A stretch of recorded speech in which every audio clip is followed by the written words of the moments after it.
My name's Jim Serpico, and this... Should I start with my name, or should I start with this is Bread for the People? Do you like it like this? Welcome to Bread, or do you like it like this? Welcome. Ready? Welcome to Bread for the People. Mine... Is there a script?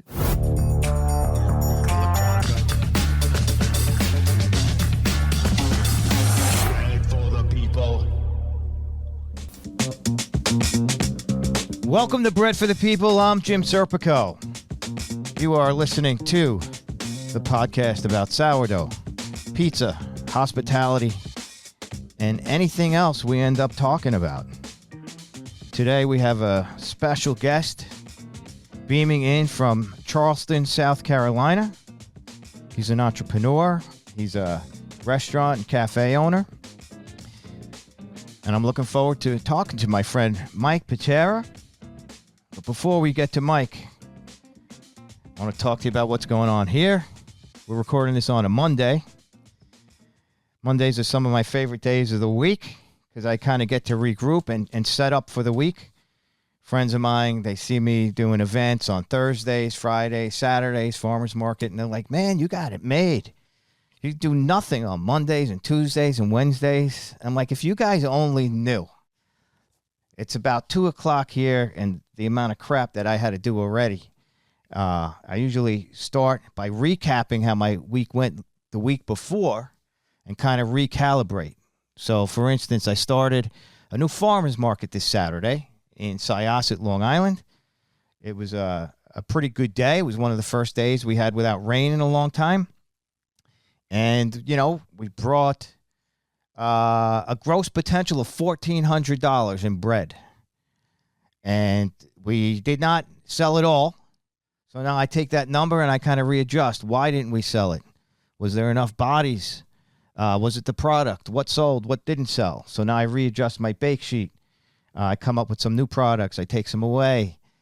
I then come up with the plan. How am I going to bake all this stuff? How am I going to execute it? What do I need to make it? I have to take inventory. I have to figure out when I'm going to go get this stuff. I'm going to figure out, am I going to go buy this stuff? Is someone else going to go buy this stuff? And then I have to speak to a partner I have who has a winery, and I do a pizza and wine dinner there every Thursday. So I got to get the head count. I got to plan that menu. I like to do something fun. I like to challenge myself. So I come up with a couple new recipes, test some things out there. And as some of you know, I'm on the hunt to open up my first brick-and-mortar. It might be new to some of you, but it is my goal. It is my passion to take what I've been doing and get out there and do this. Not that I'm not doing it full-time, but I don't have full-time brick-and-mortar. So I'm working real hard on that, and I'm on the phone with business brokers and, you know, learning a lot about that. It's not everything you might think it is. It's very different than buying a house. And buying a house, they may represent you as the buyer. And buying a business, they're trying to screw you because they're representing the other guy. So that's what's going on. It's been a busy morning. And without further ado, my friend, Mike Pitera, welcome to the program. Hey, thanks for having me today, man. Happy to be here. Awesome. Mike and I met at pizza school in Hollywood, Florida. That's right. Now, that was a good time.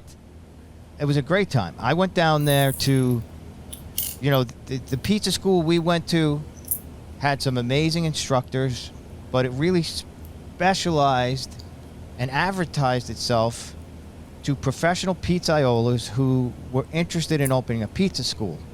Right. I didn't necessarily want to open a pizza school, but I did want to study with the people teaching at the school. And I made it clear to them, I don't think I want to open a pizza school. Is it still okay for me to come? And they were, yeah, it'd be great. But now you were amongst a group of about 24 other people, like pretty heavy hitters that were in this class with a lot of experience. They were. Yes. It was nice to see them and learn from them too, which we'll get into. But I had no intentions to opening up a school either. I was the same with you. I wanted to go meet and greet the people. I wanted to be learning from the best and see what it was really all about. Okay. Yeah. Now, when I talk about the heavy hitters, it's not just the instructors. It was the students in the class. Mm-hmm. as we went on, I started to realize who these people were. Well, I Right? remember Like when I first met you, and you would tell me, yeah, I make bread in Long Island, and we started talking, and then all of a sudden I was like, yeah, well, this guy owns like 7 locations. This guy over here Right. goes to Italy and he competes, on the World Championships, and we were surrounded by, like, we were just Joes, a couple of Joes hanging out there, learning about pizza, wanting to better ourselves, and we're surrounding ourselves with world champions. Well, listen, man, I put you up on that pedestal with those guys. Ah. You're way more advanced than me, and you just came in 6th in the world cheese Yeah. slice competition, my man. Yeah, it's crazy. I know. Yeah, it was So we something were that all was wild, man. I never would have thought I'd be top 10 in the world for best cheese pizza. That's for sure. All right, so for the listeners, we were, I wouldn't say it's coincidentally, a lot of people in the business go to the Pizza Expo in Las Vegas, and I happened to go with some friends and my wife from here in Long Island, and, it turns out that our entire class of 25 students, as well as the instructors, all went to Pizza Expo in Vegas. Yeah. Right? So we got to see everyone, but they have competitions there. And you signed up for cheese slice. Yeah, I signed up for best cheese pizza, world best cheese pizza, fastest box making, the fastest stretch, and the largest stretch. So there are pizza world games, and then there's the culinary aspect of it where, depending on what division you're in, which I was in best cheese, you can just do a culinary part or more like the acrobatics and fastest box making and things like that. So I did a few from that, and I did the best cheese. So what gave you the confidence to go for best cheese? I don't know if it's much about confidence. It was more of like, I wanted to be in a competition that I can use in my own shop. I want to be able to say that, hey, I have placed whatever it was in a world competition for best cheese. Because no matter where you go, you're going to get a regular cheese pizza. No matter what pizzeria you go to, they'll have cheese pizza, right? I didn't want to be put into another category where it was going to be Detroit style, or if it was going to be Neapolitan style, or something that I'm not going to offer in my shop. So, I said to myself, if I'm going to do something, I'm going to go down to the basics. I'm going to do what I sell in my shop. I'm going to do the best that I can at it, and that's by using certain ingredients that I use, and just all the experience that I've gained over the years from making pizza. I'm just going to make it my own. I'm going to take stuff that I learned from the old man in Long Island that I was working for and see what I can do. And I used the same exact recipe. I tweaked the little things here and there, added a little bit more basil, a little bit more oregano for the competition. And, what I was doing was selling this pizza to my customers and asking them for their honest opinion. I'd say, hey, I'm in a competition. It's a world competition. There's 502 contestants from around the world, and I'm in best cheese. What do you like? What do you like, or what don't you like? And then I would get their feedback. I tweak it, and I said, you know what? I'm going to go for it. So I wanted to be part of that best cheese because that's what I do every day. And if I can really improve my cheese slice and make it the best that it can be, that's what's going to make us different here and around other pizzerias of when you're going in grabbing a cheese pizza. Because in my mind, if you go to Brooklyn, if you go to Texas, if you go to Louisiana, you go wherever you are, I'm always a believer on, let me taste your cheese pizza. Because if your cheese pizza is good, I'm sure everything else tastes really good.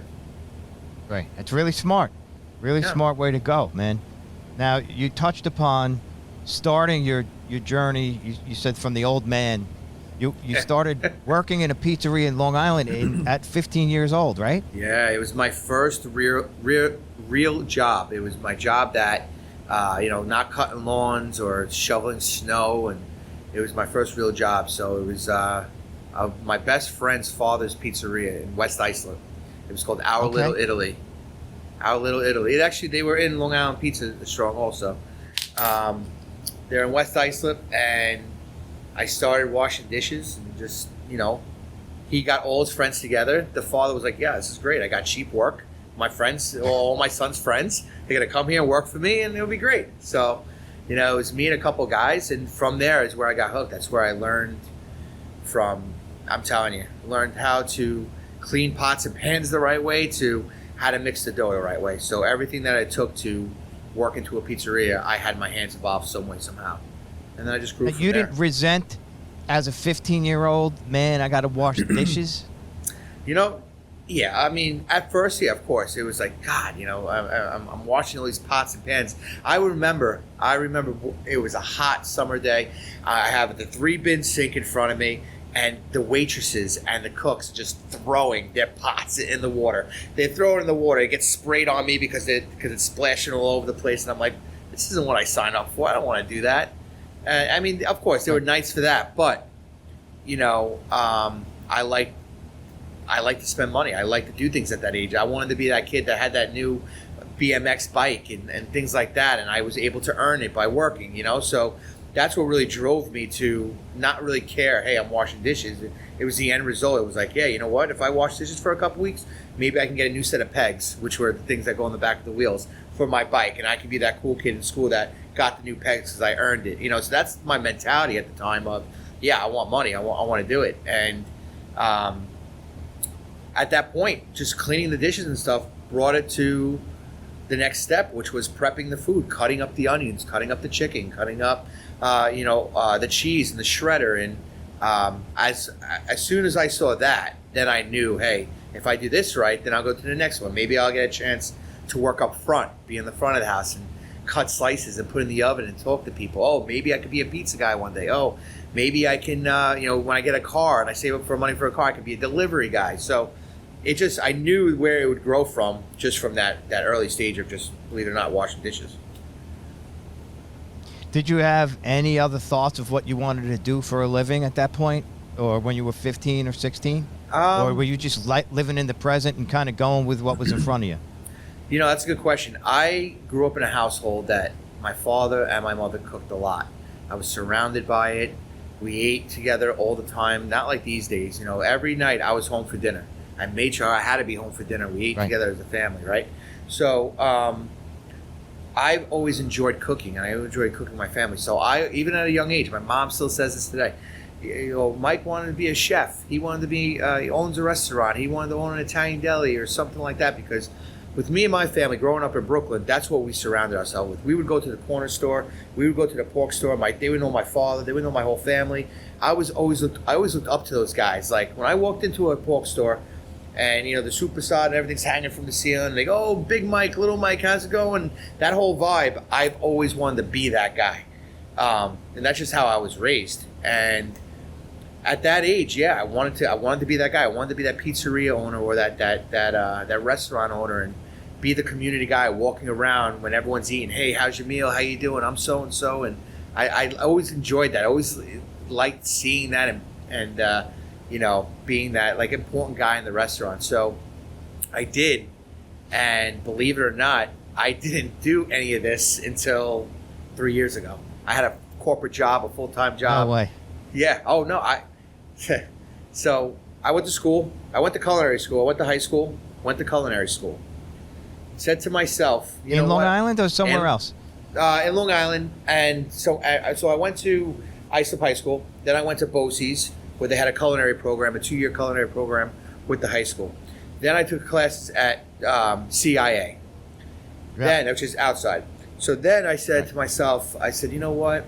I said, I'm not going to want to cook my entire life for people when everyone's enjoying the New Year's and everyone's enjoying 4th of July and everybody's going away on these holidays. Who are they going to have to cook for them? Me. If I work at a restaurant, I'm going to be in the back kitchen cooking in all these holidays and not spend time with family. So I said, you know what? I'm not going to pursue this. I got a business degree, and I got a job working at Xerox up until 3 years ago. I was working for Xerox. Yes, sir. Yes, sir. So you weren't making pizza on the side or anything? Yes, I was. Yeah. Well, I shouldn't say that. I was. You know, in high school, I was working all through the pizzeria, working through school at the pizzeria. In college, I would work at the pizzeria. I'm telling you, man, I got an interesting life, man. I owned a DJ company for almost 15 years in Long Island. Oh So, my God. yeah, I did a lot. I know a lot about that world. Yeah. Oh, yeah. I mean, we had it's still in business right now, actually. I sold my portion of the business in July when I opened up my restaurant. But, when I was in high school, I had two jobs. I had the DJ company. I worked for a local DJ company in East Islip, and I worked at the pizzeria. I did that my entire high school career. And then I went away to college. I went to Cortland, SUNY Cortland. Then I was DJing up there. I didn't know that. I went to Ithaca. Did you really? Yeah. No way. We were 20 minutes apart. Yeah, man. I used to go to Ithaca all the time. So I was DJing at the Dark Horse, and I was DJing at all the bars in Cortland. And then, and then got my degree, and I was still cooking and messing around up there because that's what I love to do. And then I graduated, and then I got a job at Xerox in Melville, right on Spagnoli, called Car Business Systems. That's right where I live, man. Yep, I live right down the block from Spagnoli. Yeah, no way. Gate safe. Yeah. So I got right out of high school. They look for young guys out of college. I'm sorry, right out of college. They look for guys out of school that just graduated. And I was a sales rep, and I did that in 2009. Was when I got the job, because I graduated college and I got the job in 2009. And I would sub in and out of the pizzeria whenever they needed help. They would call me, "Hey, Mike, can you come in? You want to take a couple hours?" I always had some type of side job on top of my DJ company. Right. And I did copier sales up until 3 years ago. I worked all the way up to become the VP of Xerox sales in Queens. I'll be honest, I didn't even know that was still a thing. Oh, huge. Like Xerox? Yeah. I guess all these big companies are still using these machines. You have to, with scanning and printing and copying and bringing people back into the office after COVID. I mean, there's a very big market for it still. But I remember having to deal with that when I ran my office in the city, and it was like, to me, it was such a scam. Like we would lease these copy machines, and they'd stop working 6 years later, and they're like, "Listen, you got to get a new one." I'm like, "What do you mean? Can't you fix? It's not worth fixing, But I was leasing it. Yeah, but now you need a new one. That's like, right. I could rent a car for the amount of money we were paying. It's true. For these machines. It's true. We used to go in. I mean, you're on a 36, 48, or 60-month lease. Once your lease comes up, oh no, the computer's not going to be able to talk to it anymore. You got to get a new copier, and you got to do color now. Now it's the color scanning. You got to do that. What happens if you need color? It's such a, it got to me where I was in my life, and it paid very well. But you're just a car salesman. It's the same thing, man. It's something that I didn't really have a passion and enjoy doing. It was a career that I got at a high school. I keep saying high school. Out of college, and I was very good at it. I was very good in sales. I was personable. I talked to people.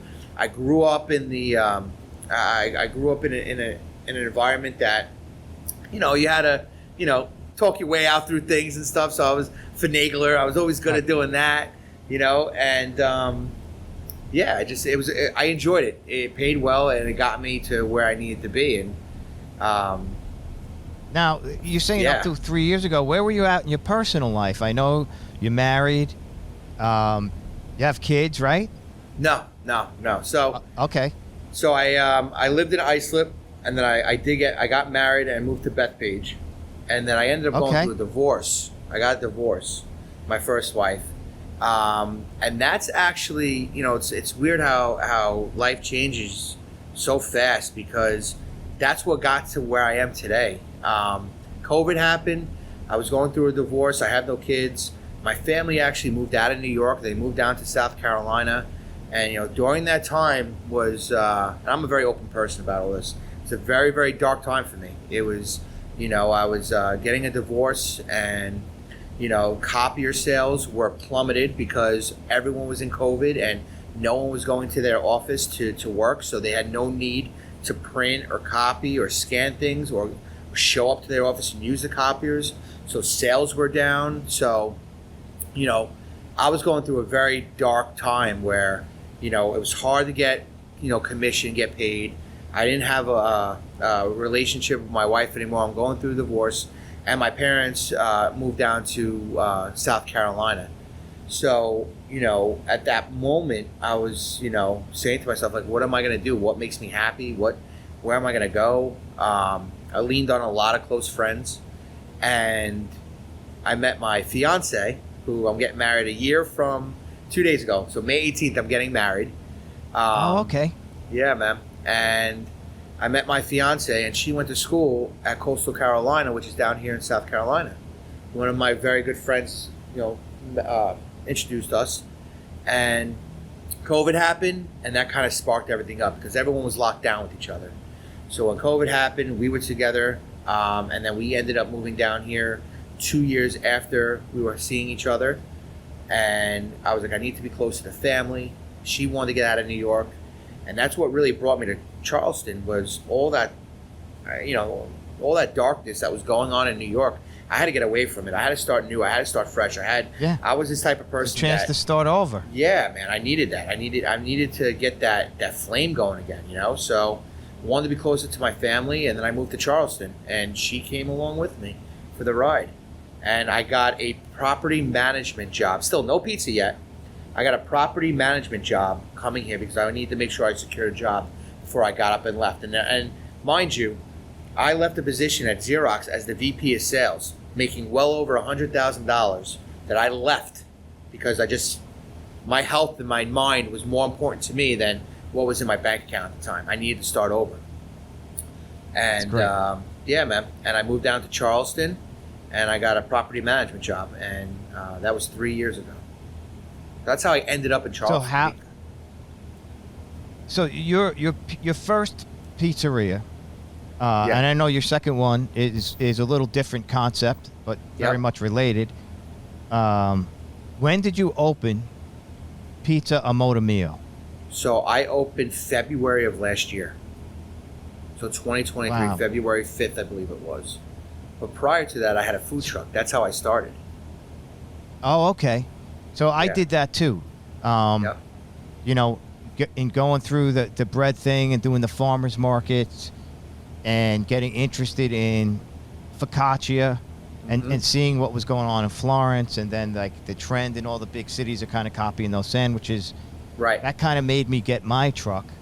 And I thought it would be like a step into the restaurant business to see if I like it.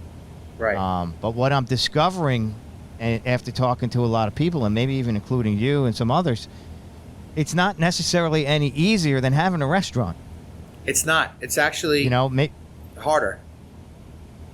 Right.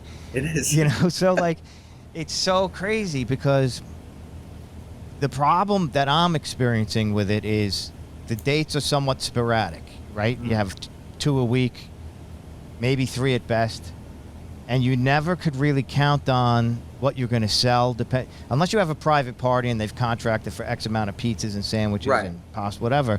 But if you're doing street stuff, if you're doing fairs and farmers markets, you're taking a guess. You're taking a guess on the weather. There's so many variables, and there's so much food waste. Right, there is. And so much I experienced all that. There is, man. I mean, it's like you prepare yourself all week in your kitchen, getting ready to go, and all of a sudden you're driving down the road and you see this dark cloud, and you're like, wow, is it going to rain? And then are people going to show up? And then you set up your generator, you set everything up, you open up your window, you're sitting there for 4 hours, and it's like, wow, I got 3 customers. I got all this dough that's going to blow up, and what am I going to do now? Right. There's nothing you can do. And these people who arrange these markets, they could care less, like as long as they get the fee from you. And that's the other funny thing is like the food truck fees are so much money compared to being a regular vendor. It doesn't even make sense. Like sometimes it's $400 to go to these. I was going to ask, what are they are they charging that much to sit there for how long? If it's like an all-day thing, it's definitely $400. Okay. I just got invited to this car show thing. It's $175. But then you also got to say, all right, I'm working with one Gosney Dome. I'm relatively quick, but how many pizzas could I possibly churn out? Right. At an average of $15 to $20. Right. And how many are they going to buy? Right. It's getting hard. And that's why I started. Well, I originally was going to do the sandwiches and did do the sandwiches, and they weren't moving as well. So then I started doing the pizza on the truck with the dome, and that was moving better. And now I kind of do both. And that seems to be working out. So is your oven inside the truck or it's outside where people could see it? It's in. That's the problem. It's inside. See, I've learned so much by going through the process, and I don't necessarily want to call it a mistake, but if I had to do it all again, I would want the open concept where people could see everything that's going on. Right. Because their eyes is what is going to make them hungry, and they want to come and see a show, see everything that's happening, and want the pizza. You got to sell the whole aspect of it. And by the way, I prefer that. One of my fears, and I shouldn't say fear, but if and when I pull off getting my first retail location, I do want somewhat of an open kitchen concept so I could be out with the people. Let's talk about that. Because I have an open kitchen concept in my first location. Oh, you do? Oh, yeah. Yeah, and I wanted the same exact thing. Until everyone is staring at you and watching every single move that you're doing.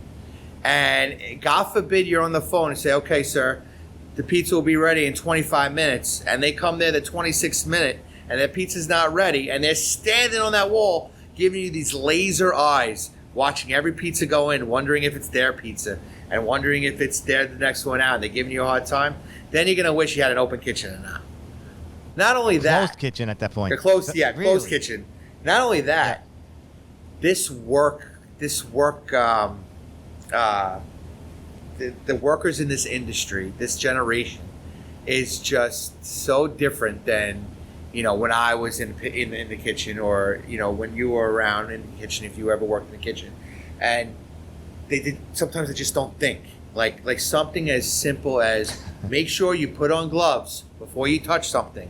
Make sure you just show everyone that you wash your hands on the employee sink, after, picking something up off the floor.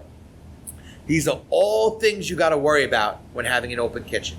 Now, I'm not saying people are dirty, they're hiding stuff behind walls and things like that, but you got to understand that the littlest thing people are always constantly looking at you, and they're constantly judging you, and they're constantly telling you that you're doing something right or wrong. That's the only problem with having an open kitchen like that. Other than that, have you had customers call you on anything? All the time. Yeah. I had a customer call, and listen, they're right. A lot of times they're right. And for instance, we had a customer that said, "Oh well, she's touching the screen of the register, and then she went to go pick up a slice and put it in my oven. I don't want my pizza anymore." So I would have to explain to her, well, listen, sir, that pizza is going in a 550-degree oven. It's not food ready. We're taking it out with a spatula. We're not touching your slice, putting it on a plate and giving it to you. Stuff like that. You got to educate a lot of people. Like, they don't realize that. And nobody's there picking their nose and making a salad or something. But it's just the little things like that. You will have people that will just want to put a target on your back. And for some reason, they're just miserable. And they want to write you a bad review, or they want to say, like, for instance, oh, this is the best one. Somebody orders a pepperoni pizza, and they see a pepperoni pizza go in the oven, automatically it's theirs. Nobody called them before. Right. Nobody walked in there before them. That pepperoni pizza that's going in the oven is theirs. And when it comes out, if it's well done, they walk right. I didn't want my pepperoni pizza well done. Sir, ma'am, who said that this is your pizza? It's not your pizza. It could be somebody else's pizza. So you run into stuff like that all the time. Now, I have a closed kitchen in my Hollywood location where I am now. And the anxiety level goes from here to here. Because I'm back there just making pizza, reading the tickets, doing what we do best, and not worrying about anything that's happening on the outside. I'm in the zone concentrating. When you have an open kitchen, your head is always on a swivel, looking around, wondering what this guy's doing, wondering what that customer's doing, wondering what if they gave the person the right change. When I'm back here, I'm zoned in, and I let my employees handle everything up front. So if you were designing a third one, what choice would you make? I wouldn't have a third one. That's the first thing. let's say you were designing my restaurant. Let's say you were designing my cafe. What would you tell me to do? So a couple of things. I mean, from experiences, I like the open kitchen concept because you get to talk to the people and see the guests and work the pie while doing that. I don't like the open kitchen because of what we discussed. I would do like a hybrid. I would do something where what I would do honestly is doing an open kitchen on just pizza. Just have pizza. Your pizza maker and the oven, and that's it. And if they're doing anything else, or have it in the back. In my case, it could be just bread. Because bread isn't made to order per se. Right. Put the deck oven in front and see some of the bread work being done. That's it. And then have it in and out, and then anything that's going out, or if you're doing salads and sandwiches, have it made in the back. And again, I'm not saying that it's better to have it behind closed walls or doors because people are sloppy and they're messy. It's just the perception that people that walk into your restaurant, some of them may think that they know everything, and they don't, and they couldn't assume, and then that could be trouble for you. So it's nice to have each person have their own station and just concentrate on what they're doing, not worry about somebody breathing on their neck and looking at them with laser eyes thinking that they're doing something wrong. Right. But I miss here in Hollywood, I miss seeing the customers while I'm making pizza. I always enjoy doing that. Like, you ever see that guy on Instagram? He's making fun with a towel. He's moving the towel, talking to people about the Nicky pizza Cass. guy. Yeah. Yeah, Nicky Cass. Yeah, I love that guy. Yeah. It's hilarious. He is. But that's it. He's right about it. I mean, what's better than making pizza and talking to people, hey, how you doing? I mean, that's what I like to do. And unfortunately, I can't do that here in Hollywood. That's what I like to do. That's a big part of what I like to do. And it is. I hope to be able to do that. I'm sure you will. So, how did you get the first place? Did you buy someone's existing business? Yeah. So, I bought an existing restaurant that wasn't a pizzeria. So I had the pizza truck. My father and I built a pizza truck the first year I moved down here. And I did that as like a side hustle. And I was working with my property management company, and I built a pizza trailer, and I drove around Charleston just making brick oven pizza in neighborhoods and different corporate events. And then a year later, I saved up all my money. I moved into a house where I live now, and down the block was a soup and sandwich shop. And, they weren't doing very well. Who wants hot soup in South Carolina when it's 95 degrees, 100% humidity? And right. It just really didn't work. And I just knocked on their door and just say, hey, I've been really looking to open up a brick and mortar. It's been a pain in the ass, when I'm pulling a trailer all over the place. I have to prep everything the night before. I don't have a walk-in or a tall refrigerator. I have to go to a commissary for all of that. Exactly. So it was I go through, pain. Man. Oh my God, it was a pain. I mean, I would get out of my job at 4:00. Right from there, I would take my suit and tie off and go put on a t-shirt and make dough and sauce and everything, prepping for my Wednesday showing on the truck. So I said, you know what, I gotta just give it a shot. Something I always wanted to do. So I just knocked on their door and said, hey, if you guys ever think about moving on, please let me know. I left them my phone number, and I swear on my mother, that night they called me and they said, hey, wow. You know what? They said, hey, you know what, Mike?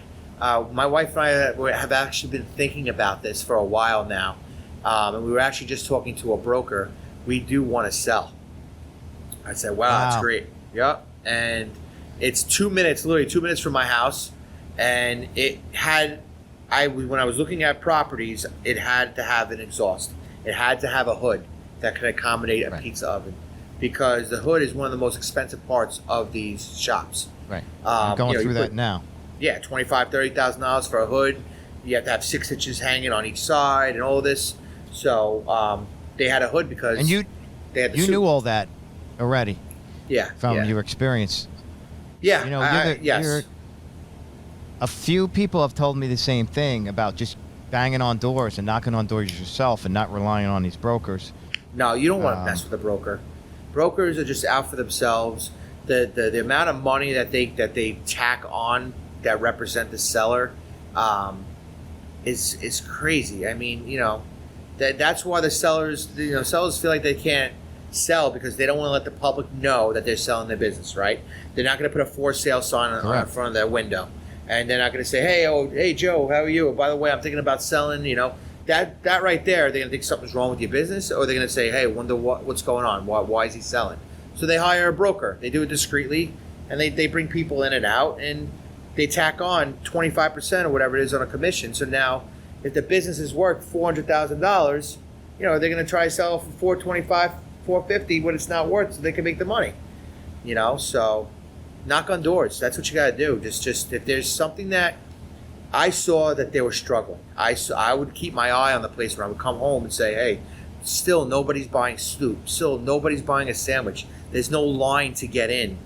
They have weird hours. That's how I found this place too in Hollywood. Same exact thing. The guy got into a car accident. He would randomly close. People were getting upset that he was closing. He had some health issues. He had a lot going on. And I reached out to him on Facebook. I said, hey, my name is Mike. I own a pizzeria. I'm really thinking about doing a second location. Would you ever think about selling? And he said, yeah, let's talk. Unbelievable. I mean, out here I find you've got so many pizzerias, and there are a lot listed with brokers already. They seem to have a lock on a lot of these. Yep. I think it's hard. Even yesterday I saw a freestanding building with a sign on it, but it's repped by a broker. Mm-hmm. So I have and to. Usually the terms are long. I'm interested in the location. What's that? And usually the terms of their agreement are long. It's not like a 2-month term. It's like an over a year term. Oh no. Yes. Right. Yes. Yeah, it's tough, but you know who I met at Pizza Expo? A guy named Mike Bausch. Oh yeah. He wrote a book called Unsliced, and he has an unsliced restaurant system.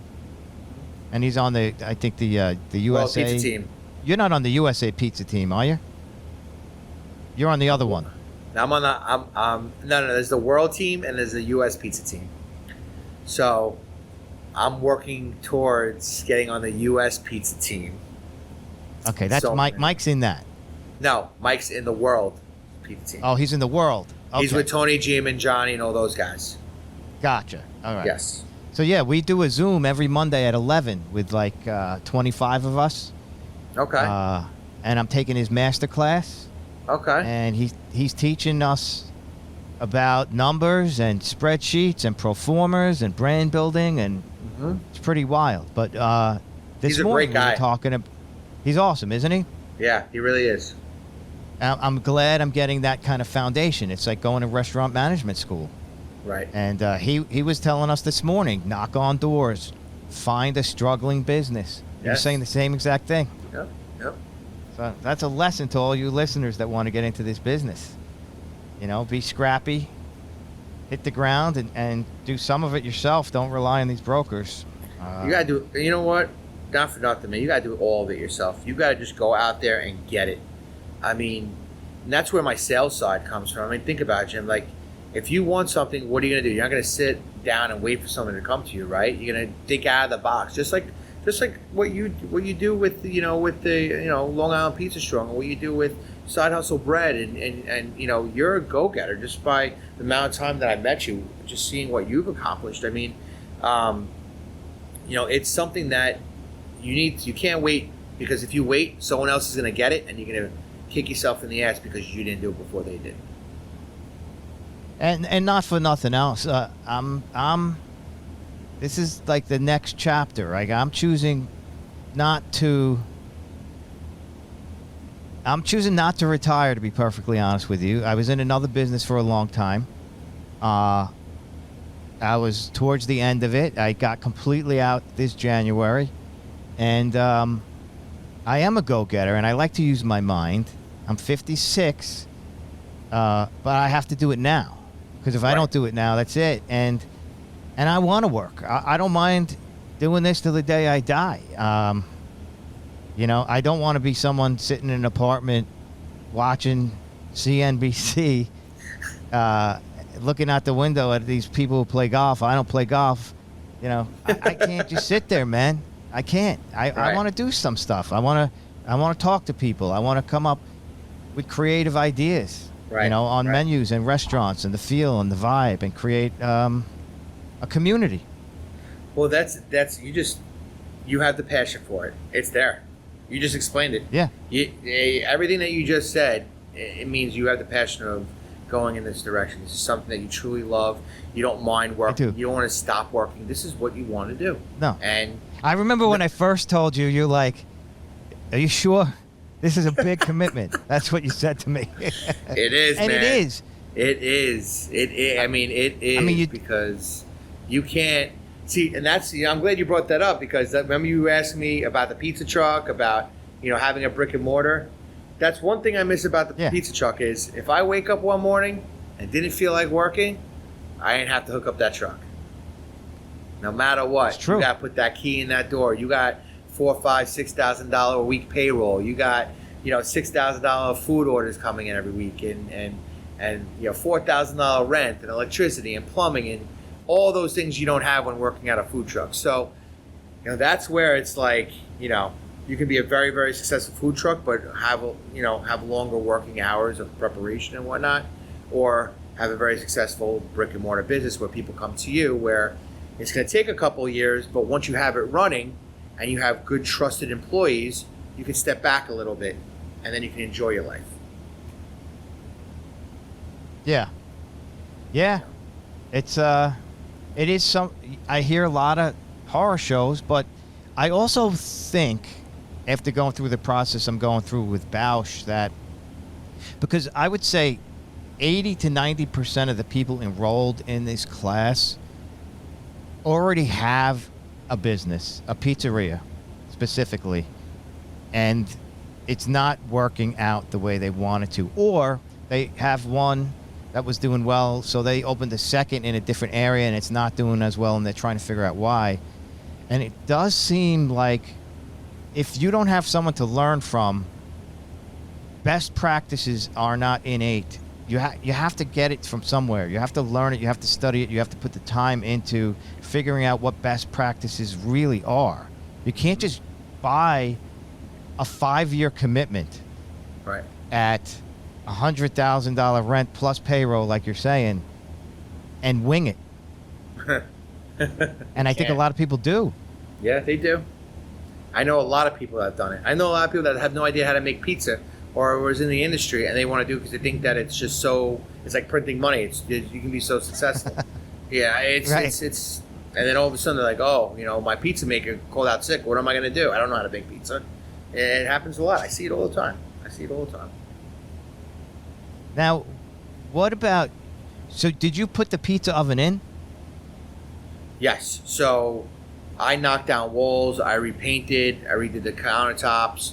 And where the hood was, I put a pizza oven. I use a Marcel pizza oven, 2-deck, holds 12 pies at a time. And I just molded it to what I needed. I had a vision saying, okay, the front counter here is where the slices are. That's where the make table is going to be. The pizza oven is going to be right behind it, and in the back will be our prepping station and our sink area and things like that. So the guts were there, the foundation was there, and the plumbing and everything was there. It's just me moving and tweaking some things around so I can get up and go, because that's one thing that a lot of people make mistakes on. They think sometimes too big, and when they think too big, it's months upon months upon months of renovations, which means months and months and months of not getting money, your return of moving into that new spot, right? So sometimes you'll have a really nice landlord that would say, okay, you know what? I see you're improving my property. I'll give you 2 months rent free, or I'll put the 2 or 3 months on the back end of your lease so you don't have to worry about paying me, so you can put that towards the business. And then you'll have landlords who'll be like, no, February 1st, I want my rent. So there's a lot of things you got to think about when going into a space on what's the fastest way I can get up and running and the most efficient way to get up and running, but also make it my own so people can see what I've done here and want to be here. Yeah. Now, what do you think about this idea?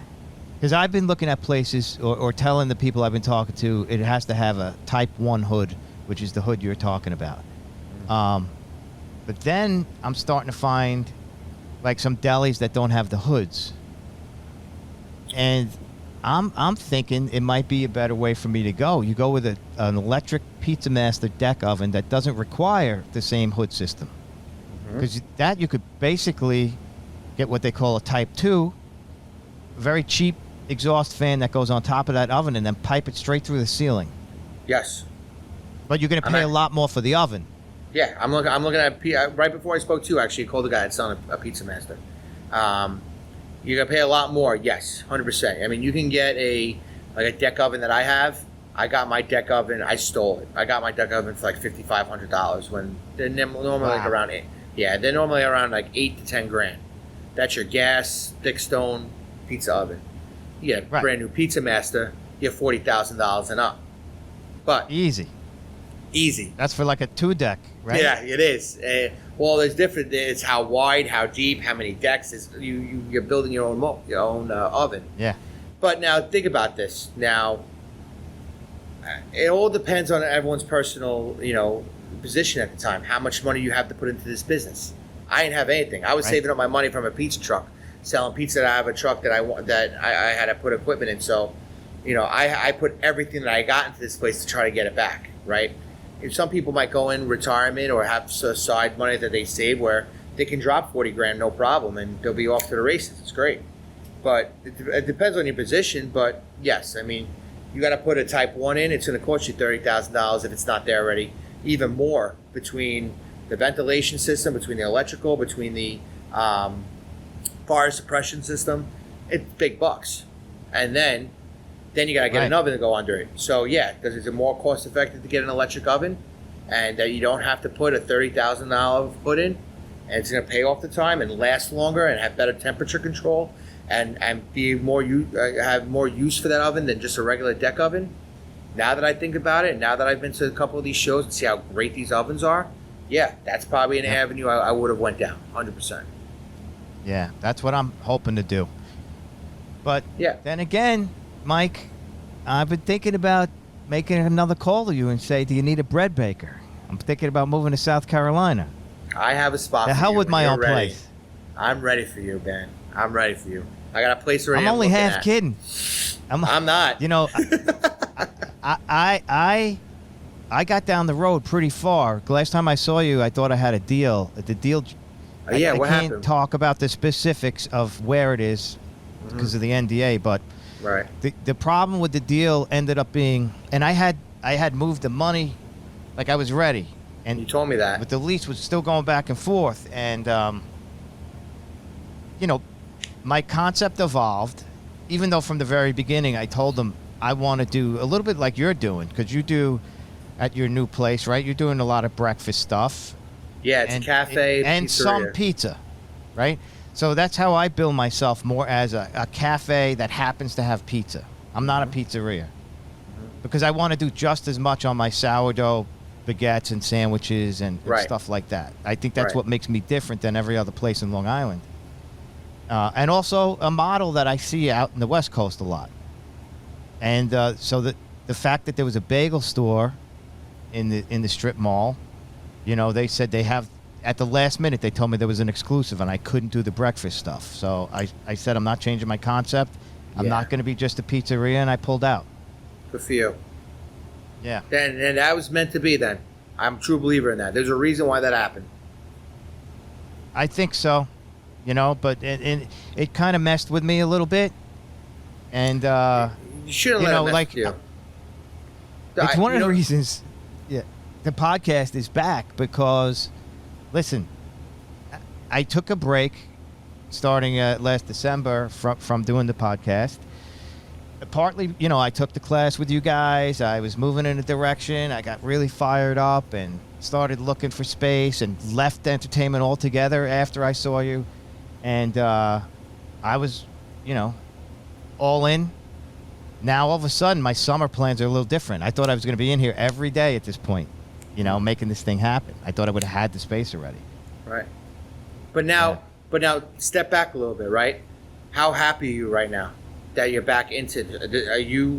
Are you in a position right now where you're excited to speak with me and other people to join your podcast? 100%. And spread it. So if that's the case, if that would have happened, that deal would have went through, you would never be in the position that you are right now. That could be bring you further somewhere else that you are in a happier place. It's true. Yeah. I did get to a point with the podcast where I didn't have it mentally in me to start making offers again.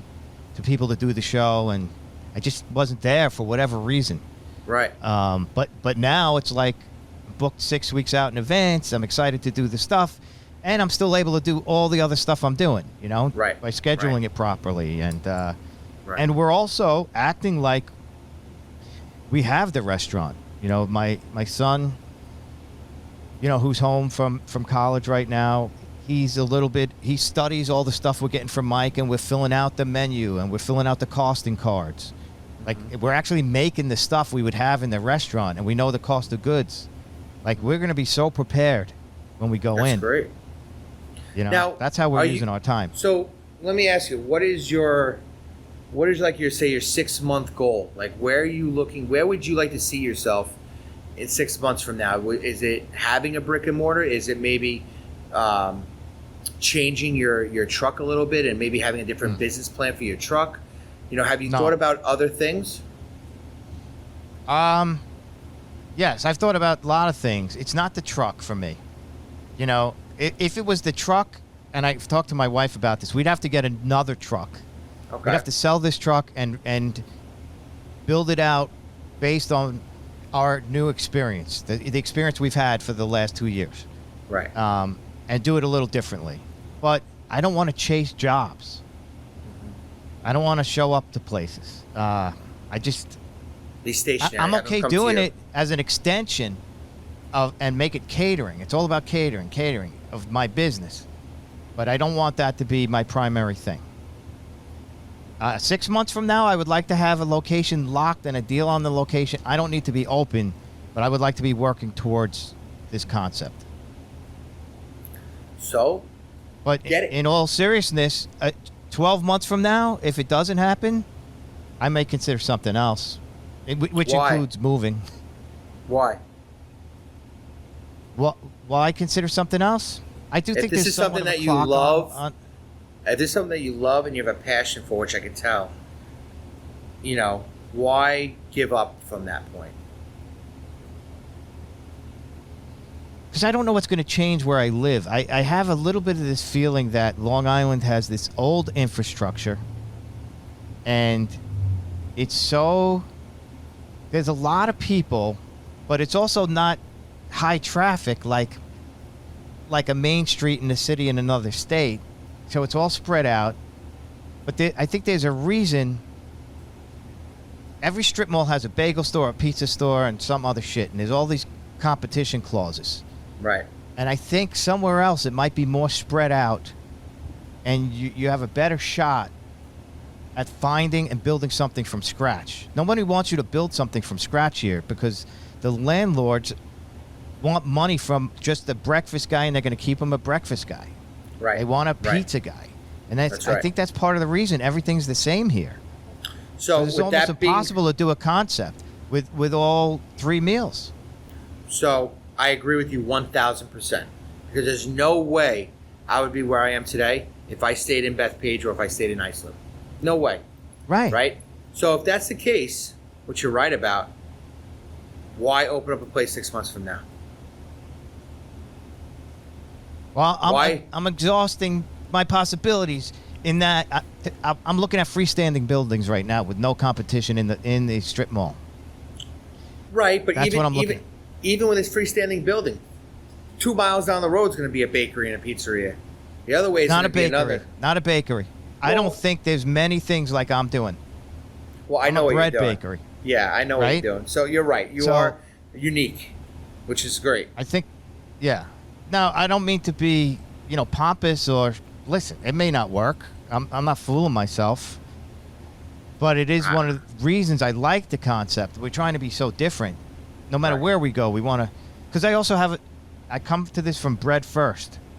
And I want to anchor it on that. I want to think about Right. it out of the box in that way. And even if I went somewhere down south, I would still do it that way. Right. So that's where I was going with it. So if you know there's so much, we've had these discussions before in Vegas of what you're looking to do, and I think your concept is awesome. I think it's something that no one's really seen. I think it's something that people would gravitate to, and being, the bread that you make is absolutely delicious, and what you want to do with it, I think is phenomenal. But now, play devil's advocate, 'cause I'm a big fan of playing devil's advocate. I always like to think, what's the worst thing that can happen, so I know how to angle it and how to better myself because of it, right? So Yeah. So you open up a business 6 months from now, right? And say that you're going great and things are going good. Now you're married to Long Island and you're married to that place for as long you want to be, right? Correct. We've talked about this. Right? So now you're married there. You're there 60 hours a week, 70 hours a week, whatever it is, right? Prepping, baking, working.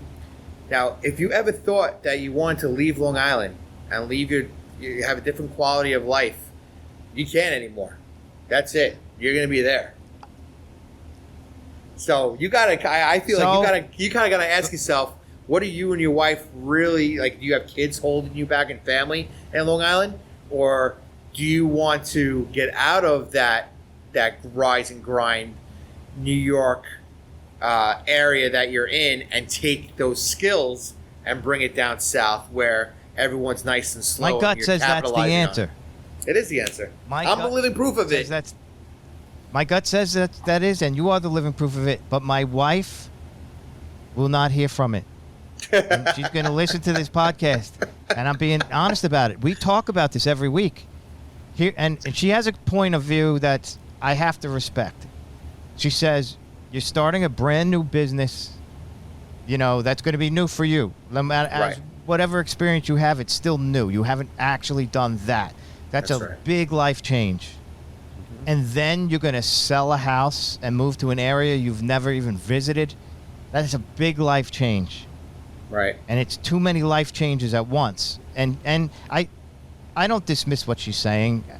She's a very reasonable person, and she's absolutely my partner in this. She does as much work as I do. Right. And we're talking it out. So and maybe I think that's 6 very months, good points. We both are in the same place. Yeah. Yeah. Yeah. And she's right about that. It's big life-changing moments, right? And I thought that for the longest time, Jim, I swear to you, like we spoke about earlier in the podcast, I had a career. I had a great salary. I had a DJ company that I was doing over 2,000 weddings a year. I had a house in Bethpage whose value is going up to probably $700,000 by now because all the value of the property going up, right? I had all these things set up. One, that's all great, but I wasn't super happy. But two, if I wanted to follow my passion, or if I really wanted to do what I was doing, I truly, truly feel that I would not be where I am today with the same concept, as great as my pizza is and how I talk to customers, because I can go right down the block and get it somewhere else. Even though your concept is different, there's so much clutter of bread and sauce and cheese and Italian restaurants and pork stores and this like that. It's just hard to compete with. So I say to you that your wife has a very good point, right? With a lot of life-changing things. But if I didn't take the chance to quit my salary job, to move out of the place that I love the most, I love Long Island.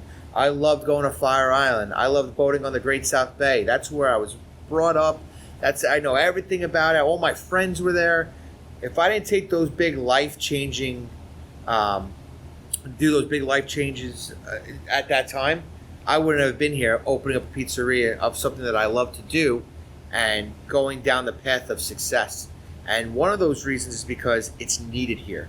It's in an area that's not smothered by the same type of industry with people that want it because they're from where it originated from.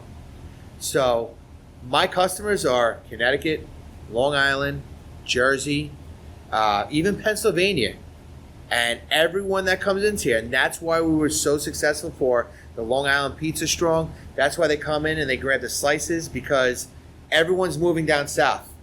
And to get ahead of the game, you got to give them what the people want, right? And I think that's just something that I would invite you to think about, because if there's no family or something really holding you back from Long Island, there's a lot of opportunity down this way to follow your passion and be very successful. Wow.